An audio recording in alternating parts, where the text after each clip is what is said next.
I'm Andrea Richter. I'm the director of the Forum of Slavic Culture, the institution which today afternoon preparing, and we invited our Slavic writers, authors to come to this absolutely one of the best world meeting of writers, PEN, and I'm very pleased that today also your president, also my president, and part of this story is with us here in Bled, in Slovenia, in Ljubljana. Our mayor in Ljubljana said that Ljubljana is the most beautiful city in the world, except Bled and the land. So we have a lot of stories. But today I'm not here to talk you. I'm very pleased that Tanja Tuma, our member of the Program Council of Slovenia, Forum Slavic Culture, decided to manage and to have the round table with you and to talk about topics. So, Tanja, the floor is yours and your guests also. So, thank you. Thank you very much. Thank you. Dr. Andrea Richter, she was maybe... Oh, sorry, yes.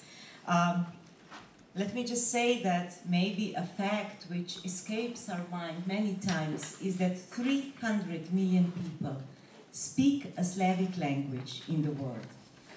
And Andrea Richter and the Forum of Slavic Cultures, which is sponsoring today's afternoon and reading, have the most illustrious series of novels and probably one of the biggest. I hope it will be bigger than La Pléiade one day.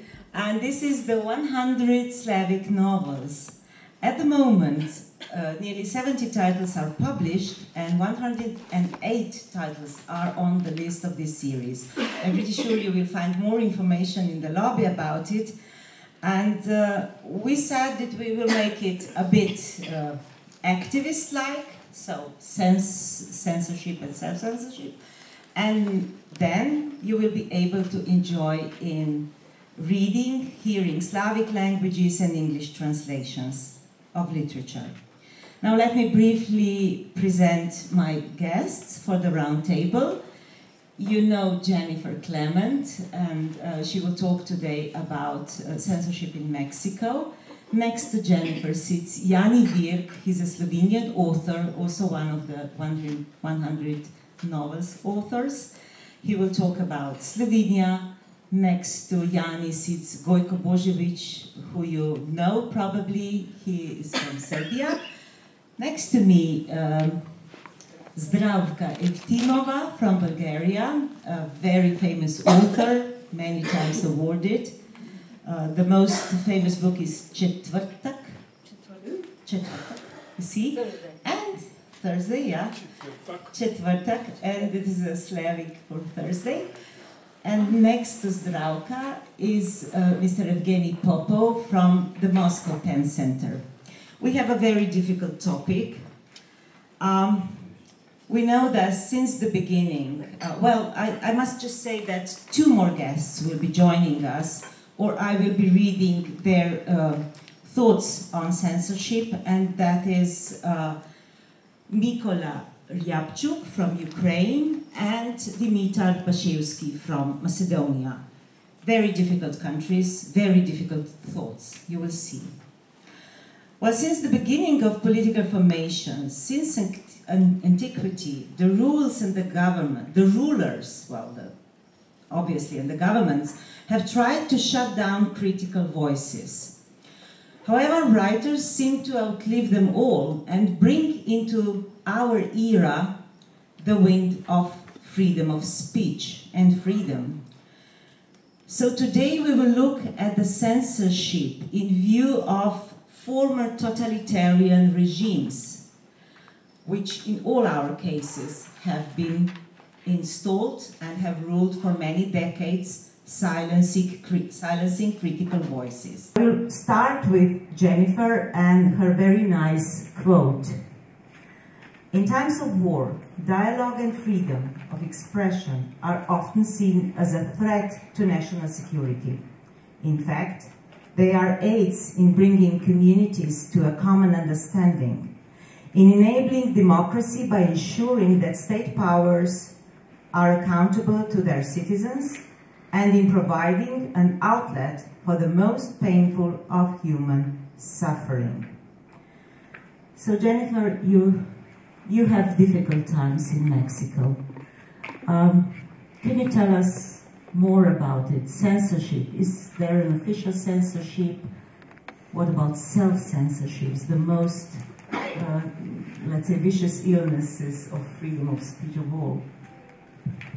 Well, thank you. Thank you so much for inviting me here. And even though I'm from North American parents, raised in Mexico, I just did my DNA test and I actually have tons of Slavic blood. And so, in terms of my DNA, it's very good that I'm on this panel. I think I look the part, anyway. So, well, in Mexico, we had state censorship for over 70 years. The newspapers were owned by the government. It was a one-party system. Rather socialistic, rather benevolent, but yeah, there was no freedom of expression, really. Then we moved into democracy about 20 years ago, or 18 years ago, and this has created a different kind of censorship, which has to do with state censorship and non-state actors. So what has happened is, and I think it's pretty fair to say that we've become a narco state. So what has happened is these tremendous mafias have been able to infiltrate the government that was very weakened by democracy because there wasn't the maturity yet of the institutions.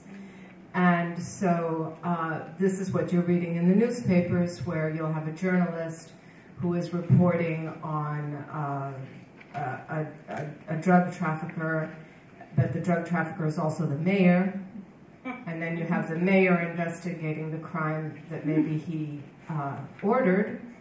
So it's very complex, and so Mexico is really taken by these very violent mafias that and our situation cannot be solved without real sort of cooperation between the United States and Mexico, because although we have, now it used to be marijuana, but now it's heroin. The United States is no longer getting their heroin from Afghanistan. It's all coming from Mexico.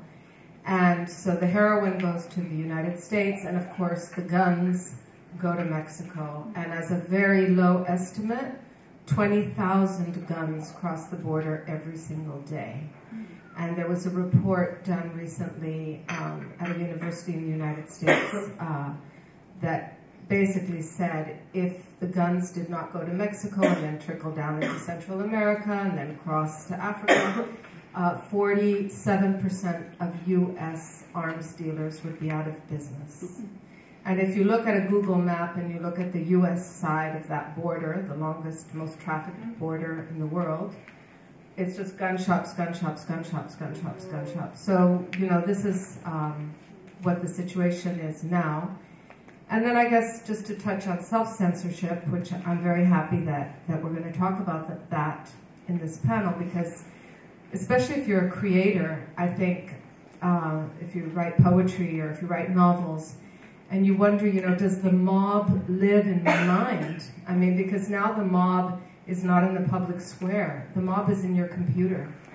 And so you do wonder, you know, it's insidious, you know, how is that affecting my decisions on topics, my descriptions?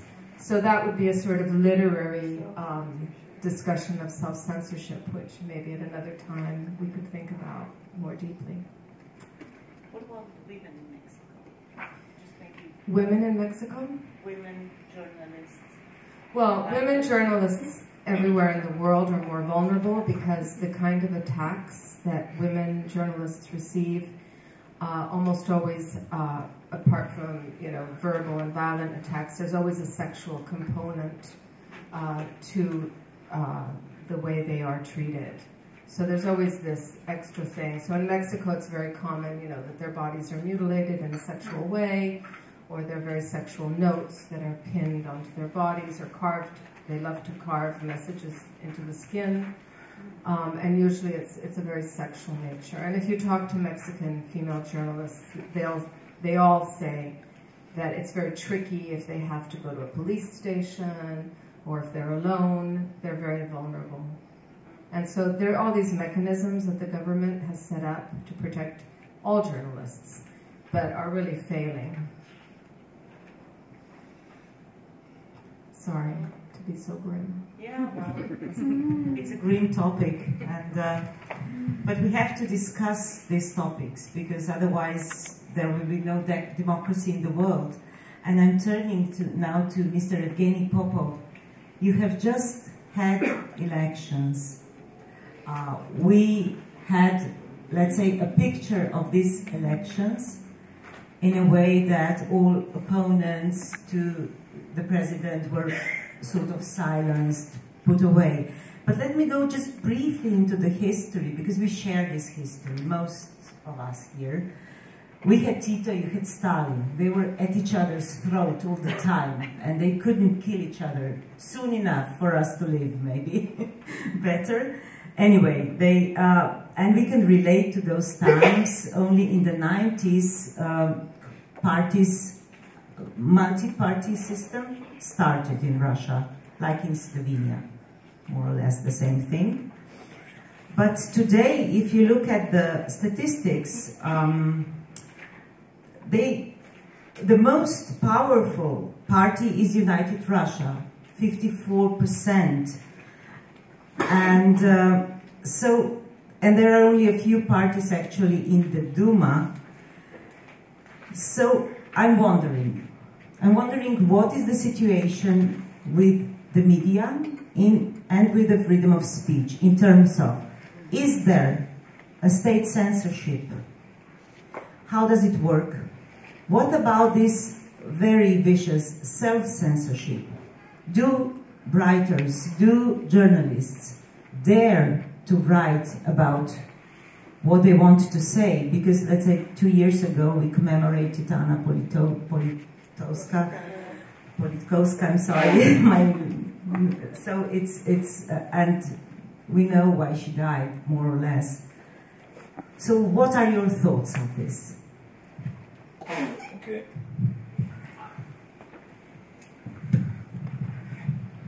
Sorry, my English is not free, and I have to speak in my native language.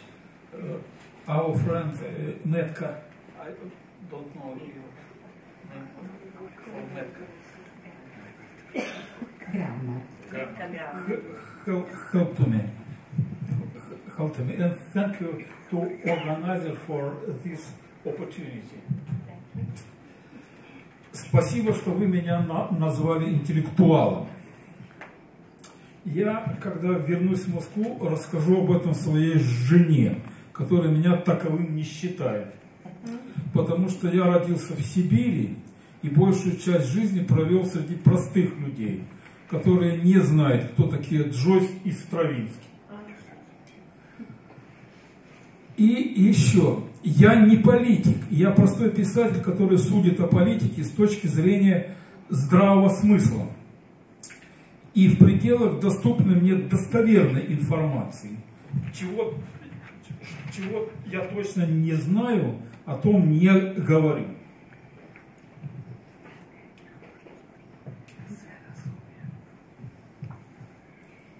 Thank you so much for having called me intellectual. When I come back to Moscow, I'm going to tell about it. My wife, who doesn't view me in such a light. And I can tell you that the same applies to me because I was born in Siberia and I was surrounded by very simple people who have no idea who Joyce or Stravinsky are. And as far as I'm concerned, I'm not a politician, I'm just a writer who judges politics from the point of view of common sense and within the limits of the trustworthy information available to me. And if I don't know something accurately, I wouldn't talk about it. Но цензура и уровень свободы слова касаются меня непосредственно. Именно по этой причине я был исключен из Союза советских писателей. И 10 лет не мог напечатать на родине ни строчки. Был клиентом КГБ и подвергался обыскам. Именно по этой причине я всячески приветствую всемирное братство и сестринство под названием Пен-клуб, хартия которого становится особенно актуальной в наши дни, когда политики вновь сталкивают народы лбами.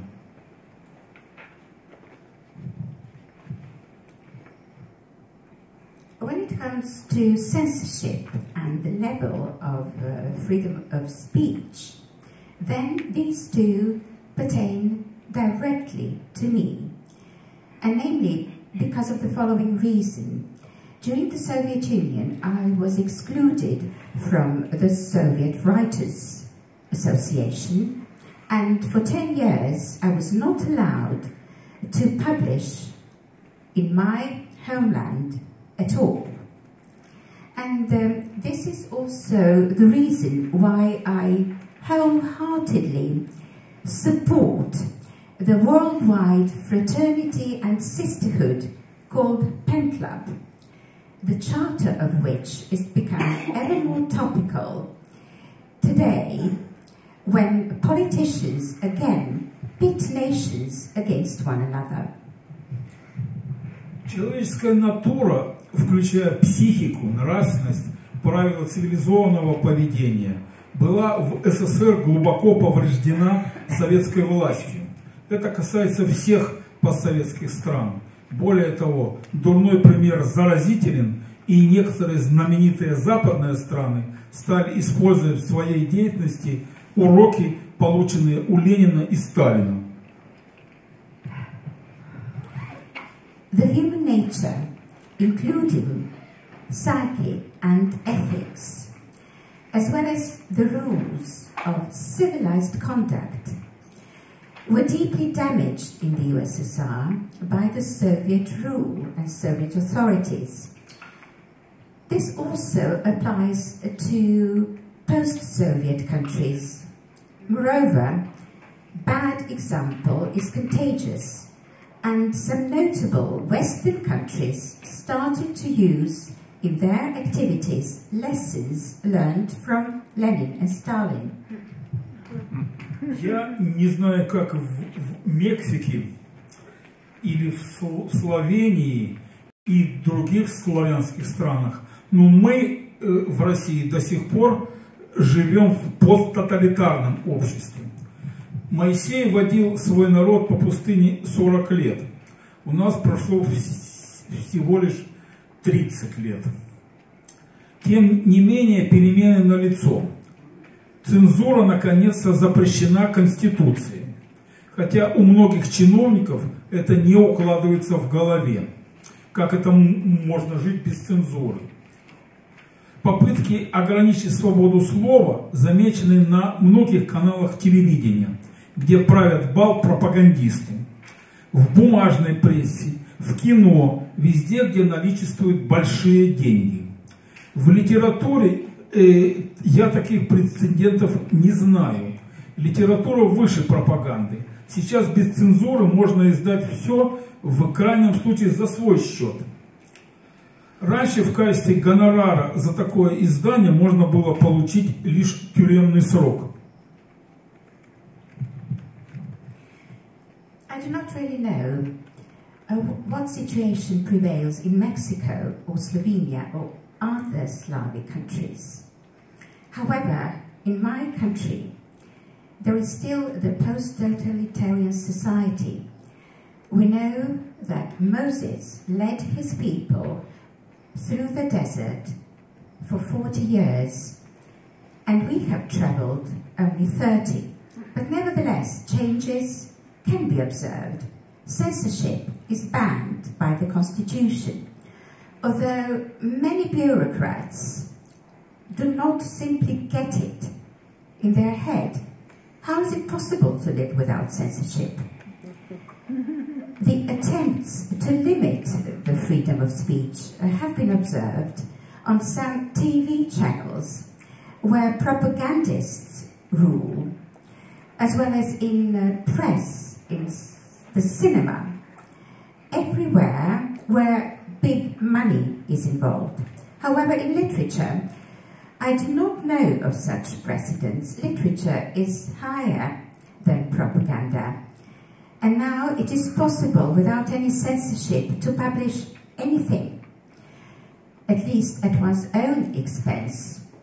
Whereas in the past, one could have earned a prison sentence for that.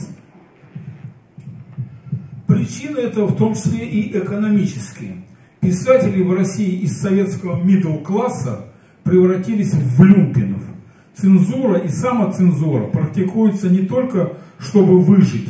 Это генетическое наследие советской власти.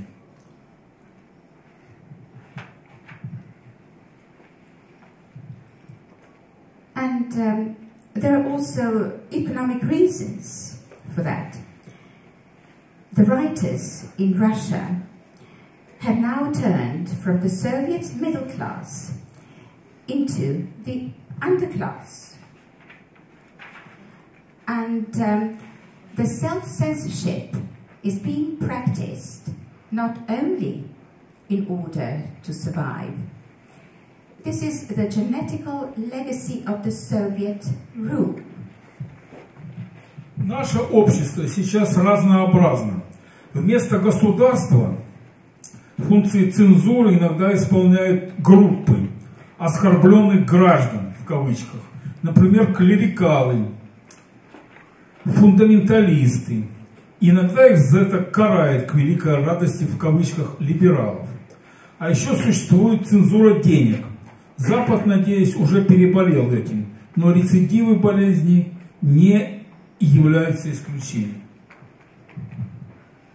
Our society is today quite diverse, and to this effect, instead of the state, the role of the censorship has been taken over by groups of insulted citizens, of humiliated citizens. For example, clericals, fundamentalists, and sometimes they are being criticized for that, to greater joy of the so-called liberals.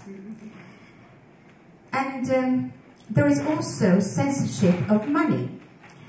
I do hope that the West has already recovered this disease, even though this disease has relapses, and the relapses are not an exception. И последнее. Советские писатели тоже мечтали, чтобы в СССР был пен-центр.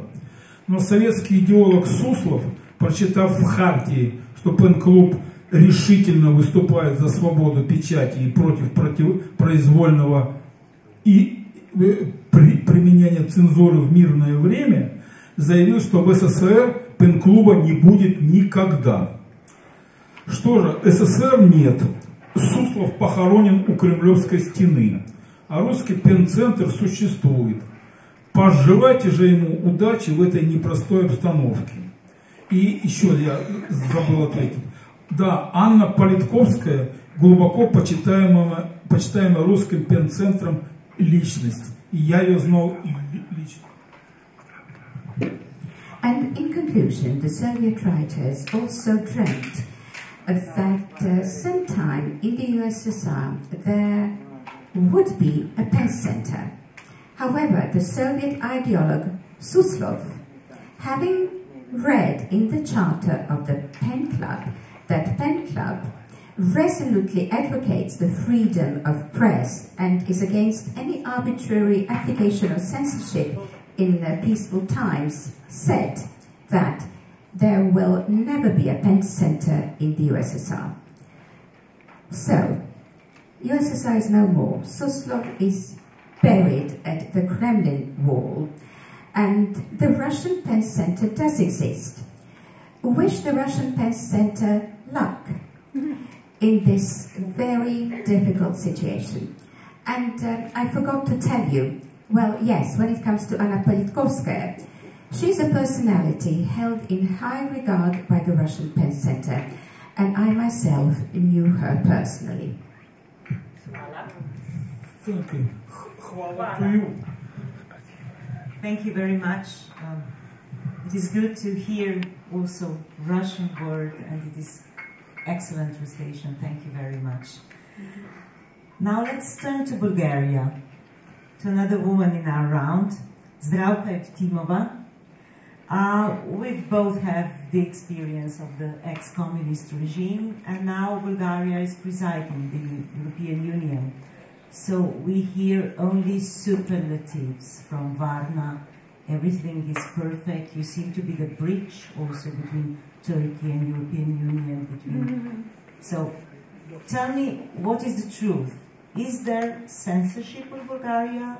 Is it economic? Is it philosophic? How is it? And what about women in this freedom of speech of Bulgaria? Now Bulgaria faces some economic problems, which are hard economic problems, like lack of jobs, like corruption.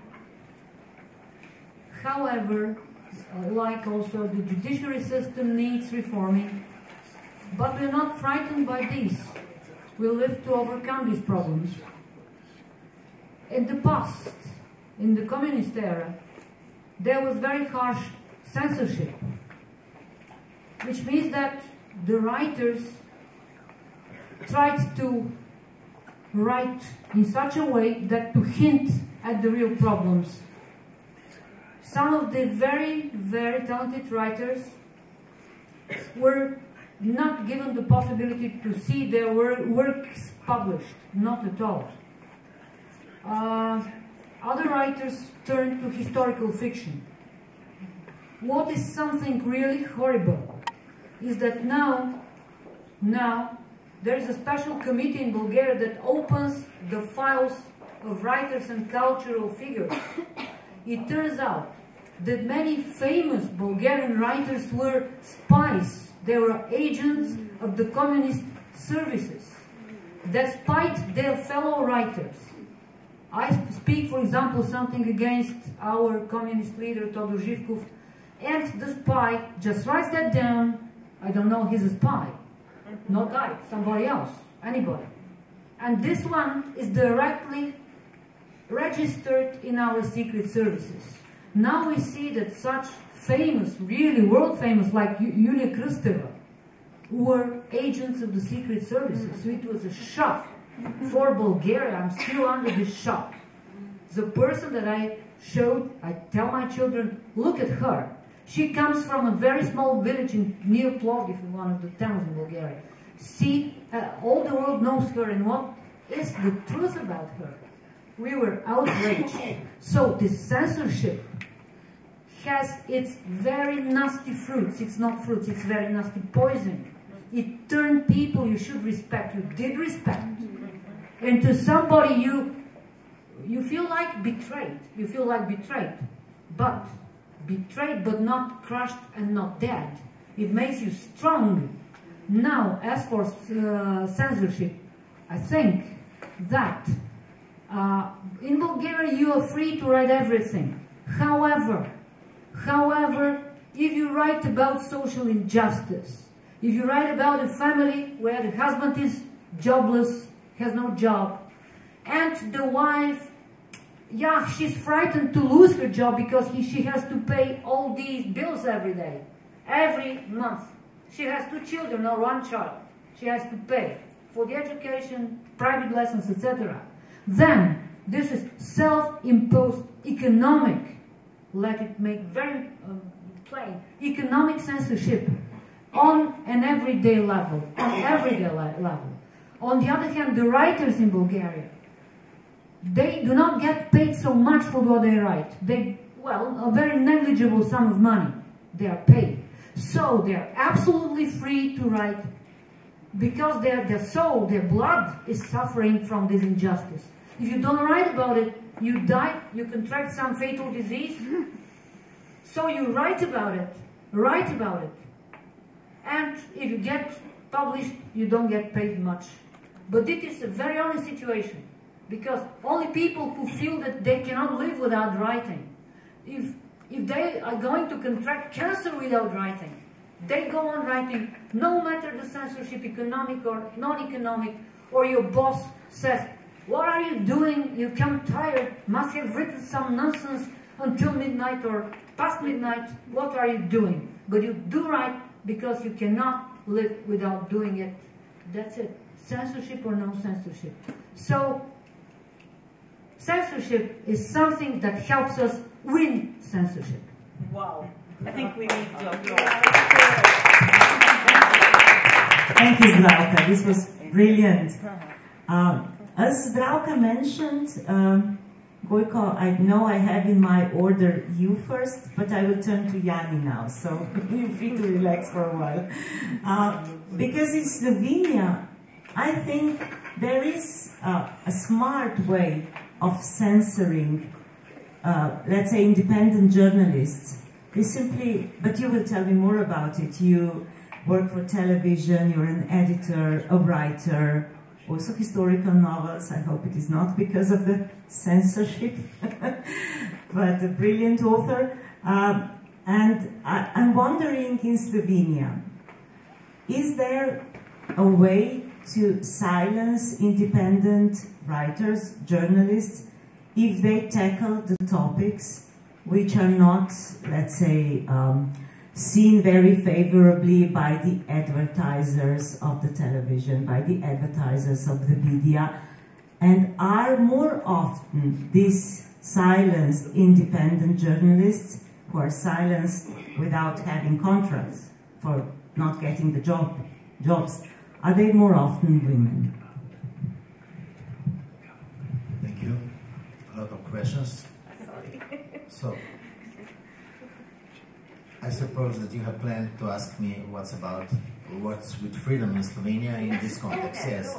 So, That's it. obviously, so freedom is very relative term. Yes. For example, you know, Stephen Hawking has said that we people are a little bit more something like a little bit more developed monkeys. So this freedom is very contextual, you know, and it's also on the space of culture is the same things, you know, on national identity. We in Slovenia, we are living in freedom, let us say in freedom, like something a little bit more than 25, 6, 7 years, 26, between 26 and 7 years before we were in another system which was not so free. We had just one party. Now we have a little bit more parties, but I'm not sure. Probably a little bit more freedom, but in which context? For example, we are now, let us say, society which is in progress economically, but in the last 6, 7 years, for example, the public space, open society, all these things are not in progress, goes in different direction, very bad direction. For example, money for film industry, which is supported from the state, is a little bit it is something like 40% less than 6, 7 years ago. For the books, also for public agency, for authors, is a little bit more than 40% less than 6, 7 years ago. For culture on television, it's the same attitude, you know. It's half. It was half more 6, 7 years ago, you know. Our the biggest public newspaper, Delo, has had 10, 20, 12 years ago about 100,000 every day, you know. Now it has about 30,000, something like that. What does it mean? That freedom for open world, for open society is not bigger than 10 years ago, you know. This is something like bad process of civilization, which goes in one direction, which is, I think, which is worse than it has been in probably 70s, 80s in Europe, you know. We cannot say for Slovenia because we have really communism, but okay. And in this context is also naturally the position of writers, intellectuals, free journalists is worse than it should be, you know. And if you don't have place to put your word in space, you know, then you are actually under censorship, but economical censorship, censorship of territory of space. And okay, we have had problems 27 years ago, a little bit war, you know, a little bit, but nothing awful. But now, our people, we don't have had such problems then probably, like for sure in Bosnia and possibly war, you know, we don't have had big war. But although we are living in the period of prosperity, all these important things which makes one society strong, open, with freedom for many different topics, are actually worse than they were 10, 15 years ago, you know.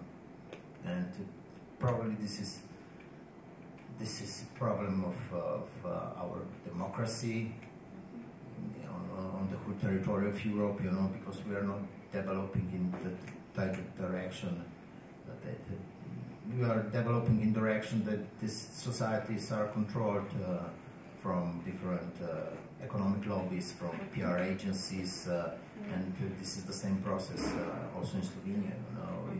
You know, you cannot have, also for public television, it's the same thing. You cannot have public television without support of political parties, without support of marketings, PR agencies, and these are things which are very bad for open thinking, for freedom of thinking, for pluralism of thinking, and such things. Yes. I agree totally. I think capital is the worst of censors. And maybe Jennifer, you can tell us about the case you advertised just today on PEN homepage from Malta. Oh, yeah, maybe. Okay. We're going to Malta. Yeah. We're going to Malta just for this case, because it's important in the context what Yanni has said. Capital is the worst of censors. How do you go around it? Well, this is amoral, corrupt capitalism. Exactly. So Malta, yesterday was the 6-month anniversary of the assassination of Daphne Caruana Galizia. So in case you don't know who she was, she is the journalist that uncovered the Panama Papers and the Paradise Papers. And so after receiving terrible threats, which included, you know, getting home and finding a dog with their dog, a family dog, with its throat slit on the doorstep of her house. Also, there were posters all over the island, like target practice of her face. And finally, it happened. So they put a bomb in her car, and she was assassinated. And yesterday was the 6-month anniversary. So the call from PEN yesterday, which was a very strong advocacy letter, was not only to uncover the crime and who did it, but also in these cases it's very important to continue with the investigation of what she was uncovering. So yeah, I mean, Malta is a very, very corrupt place where many Russian oligarchs and criminals from all over the world are able to get EU passports and enter Europe through that door. And well, it was a terrible case for us. Daphne.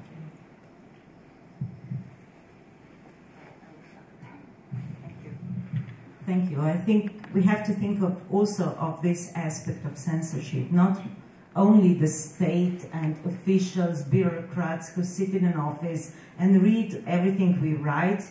Well, God bless them, because we have at least one reader then in the States.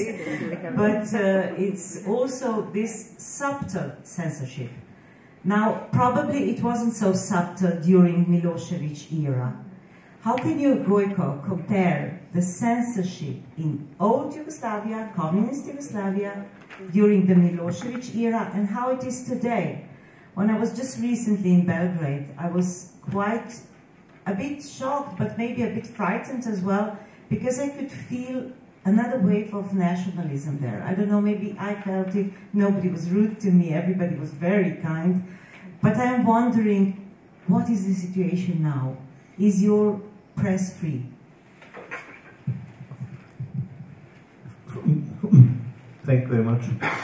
It is a contemporary history with many questions and many interpretations. Of course, freedom of media is very important for development society. In Serbia, maybe represented three forms of media control under communism, under Milosevic, and today under Vučić and state democracy. Communism implied full political and economical control of the media. There was monopoly of Communist Party and strictly censorship. Milosevic controlled the leading media in Serbia. There was completely censorship. But in Milosevic time, there were a number of independent media with lesser impact. Three key features of political reality in Serbia in the last 6 years are populism, stableocracy, and autocracy. Today, there are lesser independent media in Serbia than in Milosevic time. Less. Wow. The media regulate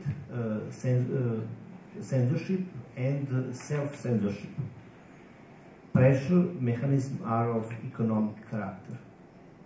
Independent media remain without advertisers. It is a paradox of stableocracy. Stableocracy in effective political and economic control without freedom of media. All right. Thank you.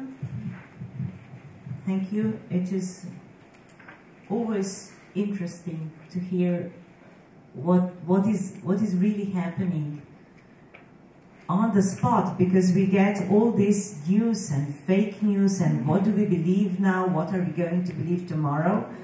So Mikola Ryabchuk is from Ukraine. He couldn't join us in time, I'm afraid, but he sent me a long letter because he felt that he has something to say to this round table. So I will read a few paragraphs from it.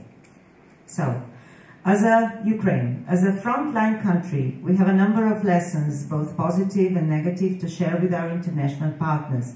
At least two of them are a part of our, that is pan-Ukraine experience, and to a degree our contribution. First, from the first month of the Russian-Ukrainian war, we did our best to support the national mobilization under the civic rather than ethnic slogans, symbols, or narratives. We opposed any attempts at ethnicization of the enemy and fueling patriotism by xenophobia. Today's sociological surveys revealed the significant strengthening of national identity, but primarily of a civic rather than ethnic type. And secondly, we did our best to preserve as much freedom of speech and expression as it is possible during the war.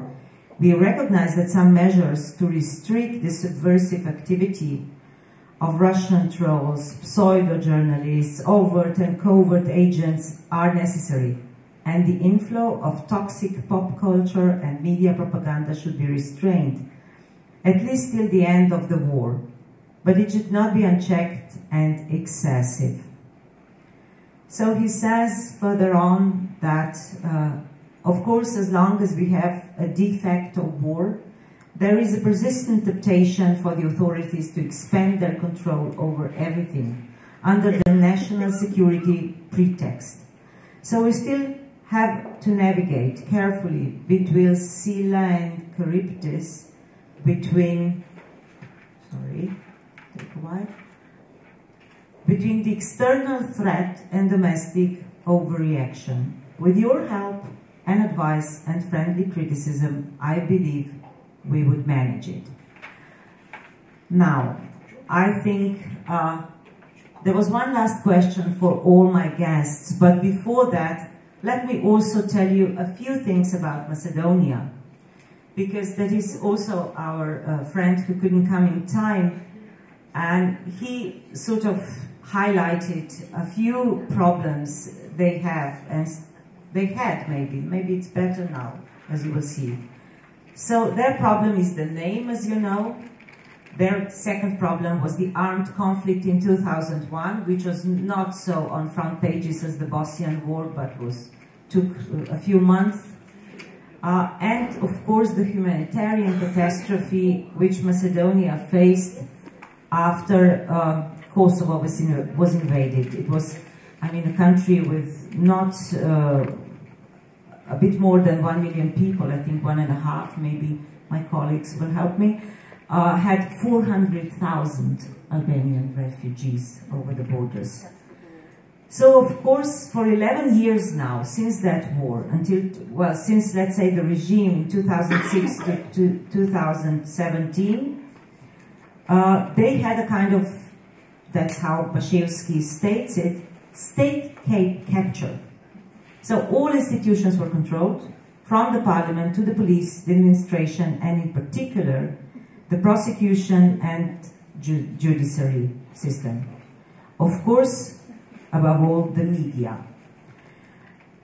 Now, since 2017, the situation got better.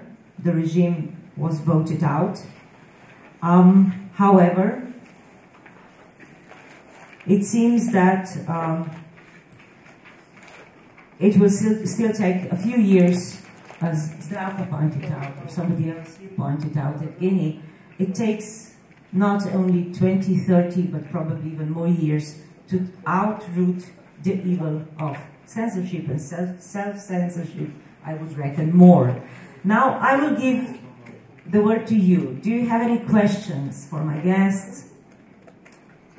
For us, would you like to say something in this respect?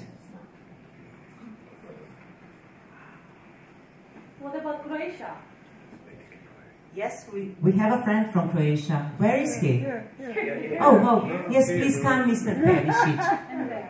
Please tell us about Croatia.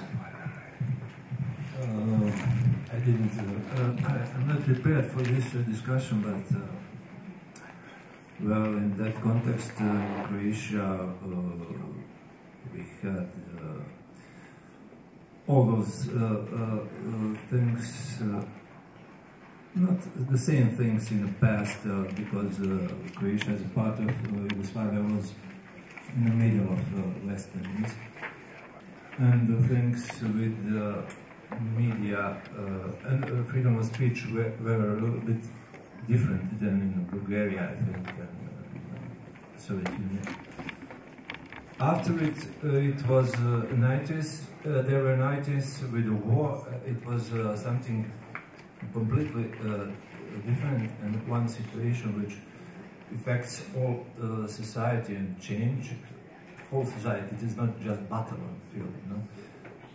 And after it came this phase of liberal democracy from 2000, let's say, liberal democracy in a sense coming to Europe and things like that. So now the situation is, let's say, we don't have, I didn't notice. I'm not so very in media space right now. I was writing for newspapers, but I don't do it anymore. But we don't have murders of the journalists. But I heard and I'm informed from my Society of Journalists that there are threats to journalists, and they are pretty much connected with. It seems to me, I have to say that I was not parent. They are very much connected with the electronic things. What you mentioned, the mob is in your computer. It is pretty much neglected field, I think, because it is not question of some government or some. It is like question with what technology brings to journalism and to author, who is it is very connected with self-censorship, I would say, because the journalist is like in Square. After he published a text, there are a lot of masked people on the Square who can spit on him, offense him, threat him, and they're wearing a mask. And it is like comments beneath text, because it is like, it is not forbidden. It is not, nobody is responsible for it. Producers are not responsible for it. Publishers, they don't want to be responsible for it. They like it because it is like clickable. They like it because it is like interactive. But journalists, I wouldn't say that he or she like it, because it is offending someone on his working place. It is his working place or she's working place, and it is I think it is a pretty it changed, totally changed the field. It totally changed what young people would like to do. Also, it changed the field in the sense that only people who are, how to say, who can deal with it, they will continue to be in that field. It is totally different than before. When you published newspaper, I was writing for some newspapers who were like provocative and not very popular in the government space, but it was different when you publish it in paper, and after and today when it is everybody could write something beneath your text in the same place, at the same place. It is, I think it is kind of thing which in the future should be regulated in a very different way than it's now, because it produces humiliating of authors and journalists on his or she's working place, and it is like normal. It is something which I think has impact on a lot of things, and we can say also something about, you mentioned this kind of structural corruption of media regarding capital and things with advertising. We had fall down of our great economical chief and entrepreneur Todorić, and people in Slovenia also know about it because it was regional giant Agrokor, And I was working in the newspapers when editors and some other journalists were writing very nice texts about this guy, and especially economical correspondence, and people who are carrying this kind of space, they were talking about him like a genius. And after he fell down, now he's, for example, in London, and Croatian government wants him to come to prison, and everything is different, of course. But in media, he is like somebody. We all know that he was doing wrong things. We all know everything. But it is like, let's say, like fall of some totalitarian system. Like we all know now something which we didn't know like before. 2 years ago. Yeah, it was economical space, and all major media, all mainstream media were in some kind of deal with advertising things. With him, so they wouldn't report negatively. Yeah. So mainstream media are corrupted by the structural corruption. Now somebody else is that guy. You know, it won't change. It won't change, and it is especially in small countries. It is a problem because these companies are not so big, and they are not so powerful not to be corrupted. Yeah. Thank you. Speaking of change, you gave me, all right. I have 2 questions. Can I start with the lady, please? Can I? Thank you very much. Yeah, there are a lot of information about the original censorship by the Chinese comments, but I want to mention the new way of censorship in China. People have been providing the same like softwares and feeding fake information. For example, we have Twitter, they have Weibo, we have Facebook, they have Renren, we have Google, they have Baidu, we have Messenger, they have QQ, and we have Amazon, they have Alibaba and Taobao. And because of the population, so their software has been used much more than the one that we use. And almost every of the popular TV programs in USA or in UK have been copied in a new and politically correct format in China. And the people don't need truth and real information anymore. And they have been feeding fake information much more than enough. They are full of eat, drink, obscenity, and violence online. And in China, people can get anything except freedom, human rights, and democracy, and the rule of law. If you cannot be bought, China has surveillance and intimidation in every corner. And many people have lost their ability to pursue freedom and truth.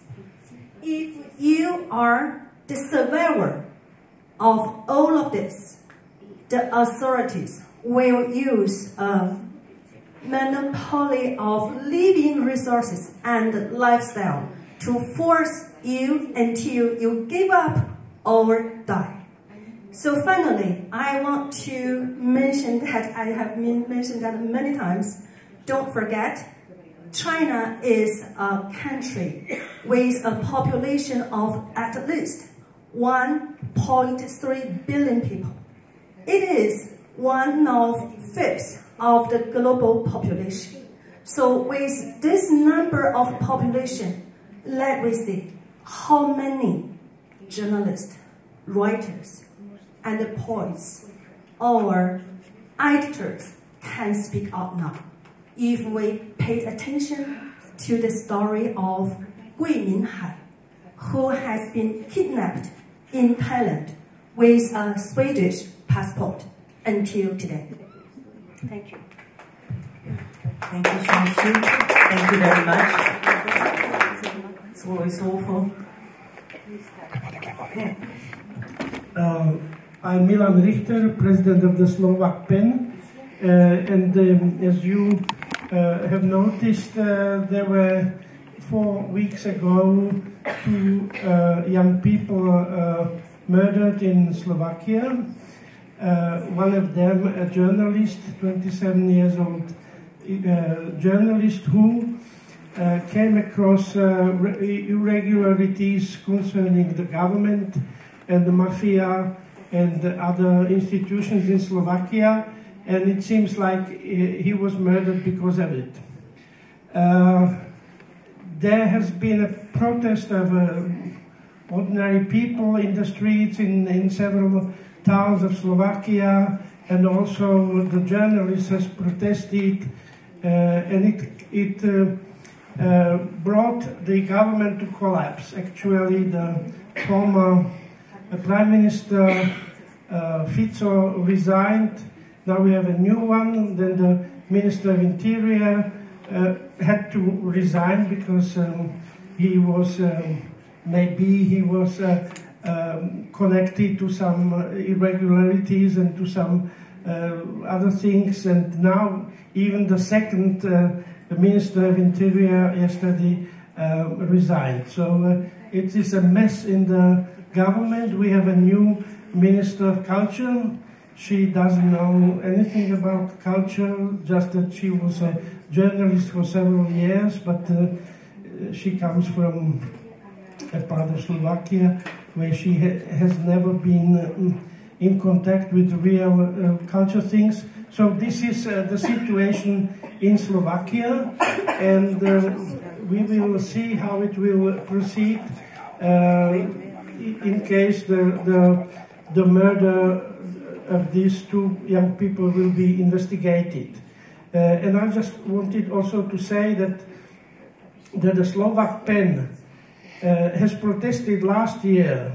There was we have a fascist political party which is in the parliament, and they protest mostly for anti-Semitic reasons when it comes, for example, to awarding prizes by the Slovak president of the republic, awarding the orders, special orders to some people. So last year there were 2 or 3 people of Jewish origin who got this special order from the president of Slovakia, and one of these members of the parliament, a fascist, he said that they got it because they were Jews. We protested together with the Club of Independent Writers, 2 organizations, and I then, some months later, received a letter from the prosecutor, who said that this guy, this Mizik is his name, will be prosecuted. And he has been, and it seems like that he will end in prison, or that there will be some other thing of punishment against him. So this is just the situation in Slovakia, which is not very, very pleasant. Thank you. Thank you, Mr. Richter. Carles Torner, Executive Director of PEN International. Thank you, Tania, and thank you also for this fantastic panel. We have had this incredible panorama of the situation in the different Slavic countries. I want to talk about Russia and how worried we are at PEN International with the re-election of Vladimir Putin.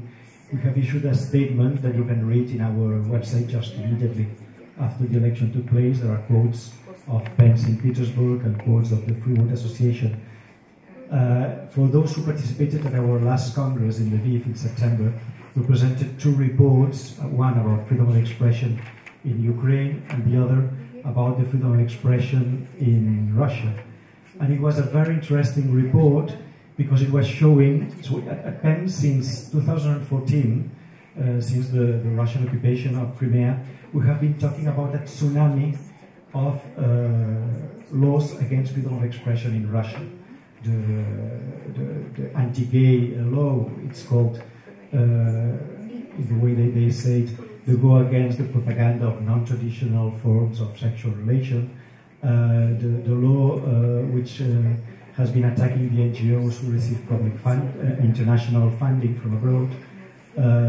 How this has targeted organizations like Memorial, organizations that are essential for the memory in Russia and for writing with roots in the Russian history.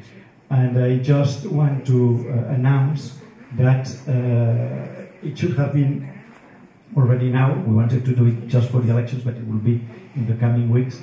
This report will be produced. We have been working with the Free World Association to develop the report, and it shows very clearly how these laws have a clear impact in the daily life of librarians, of theater directors, of journalists, of course, of people working for memory, like the people in Memorial. And we are very lucky at PEN International because at present we're having an international secretary who is from Estonia and speaks and reads Russian. And also we have our new Freedom to Write director, so the director of the program who does research on freedom of expression. She's also a Russian speaker. She was a researcher for Russia in Amnesty before coming to PEN International. So the full report will be published in the coming weeks. So I'm inviting all of you to have access to the report. It will be online, and to comment it and to try to expand this campaign for the tragic situation of freedom of expression in Russia today. Thank you. Thank you very much. Any other questions, or we should close because we have a little rereading. We shouldn't go too much over our time. And the last question was, what can PEN do in all these situations, in all this?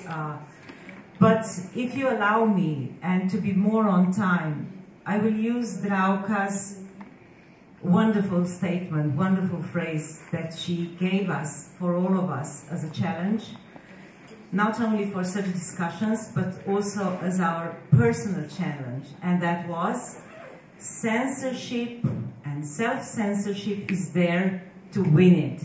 So let's go out, write, and win it. Thank you.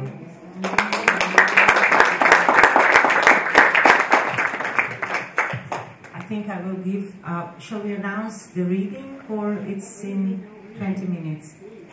Oh, all right. Okay, thank you very much for this panel.